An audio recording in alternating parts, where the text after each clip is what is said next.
Hi friends, அனைவருக்கும் வணக்கம். வாழ்க்கையில எல்லாருக்குமே ஒரு சிறிய அமௌண்ட்டு நம்ம சேமிக்கணும். சேமிச்சு வச்சா ஃப்யூச்சர்ல பசங்களுக்கு காலேஜ் படிக்கவோ, இல்ல நம்மளோட ஹெல்த் இஷ்யூ எதுனா இருந்தாலும் மெடிக்கல் எக்ஸ்பென்ஸுக்கு யூஸ் ஆகுற மாரி ஒரு அமௌண்ட்டு சேமிக்கணும்னு நெனைக்கிறவங்களுக்கு ஒரு ஃபர்ஸ்ட் கிளாஸ் ஸ்கீம் தான் போஸ்ட் ஆஃபீஸில குடுத்துருக்காங்க. இது ஒரு எந்த ஒரு செக்யூரிட்டி பிரச்சனையும் இல்லாத ஒரு சூப்பரான ஸ்கீம் தான். இப்ப நீங்க அப்ளை பண்ணீங்கன்னா, இதில எதனா ஃப்யூச்சர்ல எதனா ட்ராப் ஆகுமா? நம்மளுக்கு பணம் கிடைக்குமா? கிடைக்காதா? என்ற எந்த ஒரு பிரச்சனையும் கிடையாது. நீங்க போடுற அமௌண்ட்ட டபுளா தான் எடுக்க போறீங்க. இந்த திட்டத்தோட பெயர் என்ன? எப்படி விண்ணப்பிக்க வேண்டும்? என்ற முழுமையான தகவல் தான் பார்க்க போறீங்க. வீடியோ ஸ்கிப் பண்ணாம கடைசி வரைக்கும் பாருங்க. வீடியோ பிடிச்சிருந்தா லைக் பண்ணுங்க. கூடயே சப்ஸ்கிரைப் பண்ணுங்க. வாங்க வீடியோக்குள்ள போகலாம். இதனால நம்மளுக்கு நிதி இழப்புலாம் ஏற்படுமா சார்? போஸ்ட் ஆஃபீஸில போடுறதுனால நிதி இழப்பு ஏற்படுமானா, கண்டிப்பாக கிடையாது. வரி விலக்கும் இதற்கு உண்டு சொல்லியிருக்காங்க. நீங்க கட்டுற அமௌண்ட்டுக்கு, நீங்க பெறப்போற அமௌண்ட்டுக்கு, பெனிஃபிட்டுக்கு வரி விலக்கம் உண்டுன்னு இருக்காங்க. தபால் அலுவலகம் மூலம் அங்கீகரிக்கப்பட்ட வங்கி கணக்கிலும் இத திறக்கலாம். இது போஸ்ட் ஆஃபீஸ்லயும் திறக்கலாம். நீங்க பேங்க்ல ஸ்டேட் பேங்க், அது இந்தியன் பேங்க், இந்தியன் ஓவர்சீஸ் பேங்க்ல இந்த திட்டத்தின் மூலமாக பயன்பெறலாம் சொல்லியிருக்காங்க.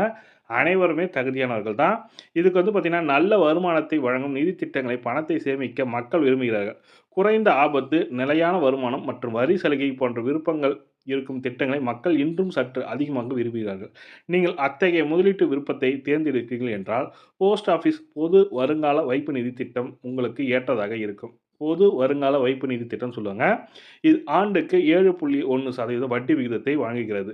மேலும் வரி இல்லாத வருமானத்துடன் பணத்தை உருவாக்க உதவியாக இருக்கிறது. உதாரணமாக நீங்கள் 40,00,000 சேமிக்க விரும்பினால், அதற்கு எவ்வளவு காலம் எடுக்கும் என்பதை தற்போது பார்க்க போறோம். பிபிஎஃப் என்றால் என்ன? இது பிபிஎஃப் என்றால் பொது வருங்கால வைப்பு நிதி திட்டம் சொல்லுவாங்க. பப்ளிக் ப்ராவிடென்ட் ஃபண்ட் என்பது முறையான சேமிப்பை உருவாக்குவதற்கான வடிவமைக்கப்பட்ட ஒரு அரசு திட்டமாகும். இது ஆண்டுக்கு 7.1 வரி அல்லாத வருமானத்தை வழங்குகிறது. நீங்கள் முதலீடு செய்யும் பணத்திற்கு 80சி பிரிவின் கீழ் வரி விலக்கும் பெறலாம். நீங்கள் பெறும் வட்டி வரி இல்லை சொல்லியிருக்காங்க. முதிர்ச்சி அடைந்த பிறகு நீங்கள் பெறும் மொத்த தொகை வரியும் கிடையாது சொல்லியிருக்காங்க. நீங்க கட்டுற அமௌண்ட்டுக்கும் சேர்த்தும், இன்ட்ரெஸ்ட்டுக்கும் சேர்த்து எந்த ஒரு வரியும் கிடையாது. இன்ட்ரெஸ்ட்டுங்க அதாவது டாக்ஸ் கிடையாதுன்ற மாரி சொல்லியிருக்கேன்.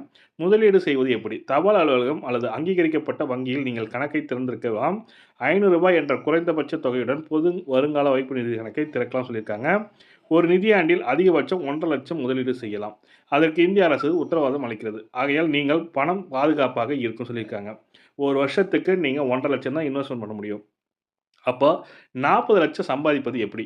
பொது வருங்கால வைப்பு நிதி திட்டத்தில் தொடர்ந்து முதலீடு செய்வதன் மூலம் காலப்போக்கில் ஒரு பெரிய நிதியை உருவாக்கலாம். உதாரணமாக, நீங்கள் ஆண்டுதோறும் அதிகபட்சம் 1,50,000 மாதத்திற்கு 12,500 டெய்லி பார்த்தீங்கன்னாக்கா ரூ. 430 வருது. ஒரு நாளிற்கு ரூ. 430 முதலீடு செய்தால் நீங்கள் எவ்வளவு சம்பாதிப்பீர்கள் என்று தற்போது விரிவாக பார்ப்போம். 15 ஆண்டுகளுக்கு பிறகு உங்க மொத்த முதலீடு ரூ. 22,500 இருக்கும்.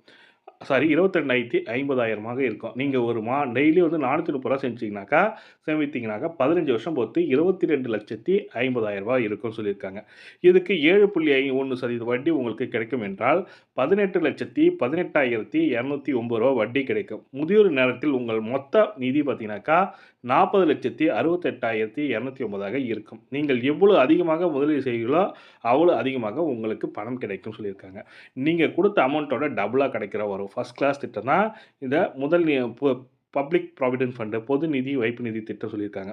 முதல் நிதியாண்டுக்கு பிபிஎஃப் இருப்பில் நீங்கள் கடன் பெறலாம்னு சொல்லியிருக்காங்க.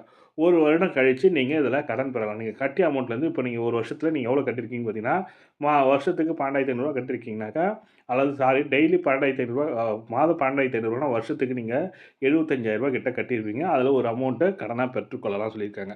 உங்கள் முதலீட்டு பணத்தை தொந்தரவு செய்யாமல் அவசர பண தேவைகளை பூர்த்தி செய்து கொள்ளலாம். இதில் முன்கூட்டியே பணம் எடுக்கும் விருப்பமும் உள்ளது. அதனை கணக்கை திறந்து 5 ஆண்டுகளுக்கு பிறகு நீங்கள் பணத்தை எடுத்துக்கொள்ளலாம்.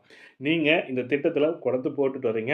ஒரு 5 வருஷம் ஆயிடுச்சு. 5 வருஷம் ஆனதுக்கப்புறம் இந்த கணக்க க்ளோஸ் பண்ணிட்டு மொத்த அமௌண்ட்டும் வட்டியோட 7.1% வட்டியோட நீங்க அந்த பணத்தை பெற்றுக்கொள்ள முடியும்னு சொல்லிக் குடுத்துருக்காங்க. நீங்க 1 வருஷத்துக்கு 1,50,000 வரைக்கும் தான் போட முடியும். நீங்க ரூ. 12,500 போட்டீங்கன்னா, மாதத்துக்கு ரூ. 12,500 வருஷத்துக்கு பார்த்தீங்கன்னாக்கா, உங்களுக்கு கிடைக்க போற அமௌண்ட்டு ரூ. 1,80,000 கிட்ட கிடைக்கும். 1,50,000க்குள்ள இருக்கிற சொல்ல நீங்க இந்த பெனிஃபிட்ட பெற முடியுன்ற மாரி சொல்லிக் குடுத்துருக்காங்க. சிறிய முதலீடு பெரிய லாபம். சின்ன கல்லு பெத்த லாபம்ன்ற மாரி ரூ. 430 டெய்லி சேமிச்சீங்கனாக்கா, நீங்க 15 வருடம் கழிச்சு ரூ. 40,68,000 உங்களுக்கு கிடைக்கும். First class scheme. இந்த ஸ்கீம்ல பத்தி நீங்க ஜாயின் பண்ணணும்னு நினைக்கிறவங்க, போஸ்ட் ஆஃபீஸில் போயிட்டு ஜாயின் பண்ணிக்கலாம். இதை பற்றி மேலும் தகவலுக்கு கமெண்ட்டில் சொல்லுங்கள். டெஃபினட்டாக உங்களுக்கு எக்ஸ்பிளைன் பண்ணுறேன். வீடியோ பிடிச்சிருந்தா லைக் பண்ணுங்கள், கூடிய சப்ஸ்கிரைப் பண்ணுங்கள். தேங்க்யூ.